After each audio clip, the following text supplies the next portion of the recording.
Big boss ടെസ്റ്റുകളുടെ അയ്യരുകളിയാണ് ഇക്കുറി എന്ന് പറഞ്ഞാൽ ഒട്ടും അത്ഭുതപ്പെടാനില്ല. കാരണം തുടക്കം മുതൽ തന്നെ മുൻ സീസണുകളിൽ നിന്നെല്ലാം ഒട്ടേറെ വ്യത്യസ്തമായിട്ടുള്ള ഒരു രീതിയാണ് ഇത്തവണ ബിഗ് ബോസിൽ ഉണ്ടായിരിക്കുന്നത്. മത്സരാർത്ഥികളെ തിരഞ്ഞെടുക്കുന്നത് മുതൽ ആ ഒരു സൂക്ഷ്മത ഈ ഒരു അണിയറ പ്രവർത്തകർ പുലർത്തി എന്നത് തന്നെയാണ് ശ്രദ്ധേയമായിട്ടുള്ള കാര്യം. അതുകൊണ്ട് തന്നെ രണ്ടാം ആഴ്ചയിലേക്ക് കടക്കുമ്പോൾ തന്നെ മത്സരം കടുപ്പത്തിലാവുകയാണ്. അതിന്റെ പ്രധാന കാരണം എന്ന് പറയുന്നത് ബിഗ് ബോസിനിടയിൽ വരുത്തിയിരിക്കുന്ന ചില മാറ്റങ്ങളാണ്.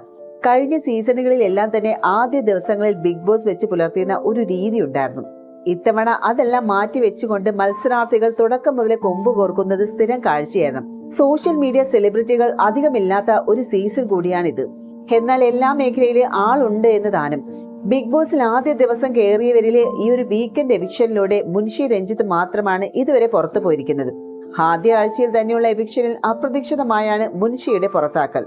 പിന്നെ അങ്ങോട്ട് ബിഗ് ബോസ് അംഗക്കളമാവുന്ന ഒരു കാഴ്ചയാണ് കണ്ടിരുന്നത്. അതിനിടയിൽ വമ്പൻ പ്രഖ്യാപനങ്ങൾ വേറെയും വന്നു. അതിലൊന്നായിരുന്നു മിഡ് വീക്ക് എവിഷനിലൂടെ 2 പേരെ താൽക്കാലികമായിട്ട് അജ്ഞാതവാസത്തിന് അയക്കുമെന്നത്. അതിനായിട്ട് ബിഗ് ബോസ് തന്നെ 6 പേരുടെ പേരുകൾ അന്ന് പറഞ്ഞിരുന്നു.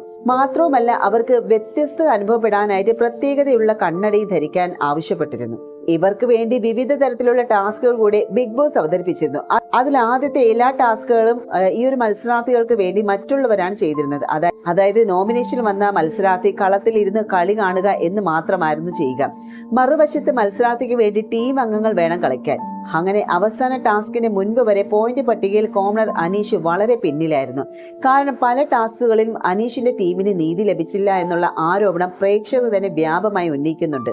ഒടുവിൽ ആദ്യ ടാസ്കുകളിലെ മോശം പ്രകടനത്തിന്റെ പേരിൽ അനീഷ് അജ്ഞാതവാസത്തിന് ഏറെക്കുറെ തയ്യാറെടുക്കുന്ന ഒരു നേരത്തായിരുന്നു നിർണായകമായിട്ടുള്ള അവസാന ടാസ്ക് ബിഗ് ബോസ് കൊണ്ടുവന്നത്. അതിൽ ഉറപ്പായും അനീഷും രേണു സുധിയും ഒക്കെ അവസാനം എത്തിയതുകൊണ്ട് തന്നെ തൽക്കാലം ഇവർ ബിഗ് ബോസ് ഹൗസിൽ നിന്ന് പുറത്താവും എന്നതായിരുന്നു ഈ ഒരു സഹ മത്സരാർത്ഥികൾ കരുതിയിരുന്നത്. എന്നാൽ എല്ലാ പ്രവചനങ്ങളും കാറ്റിൽ പറത്തിയിരിക്കുകയാണ്.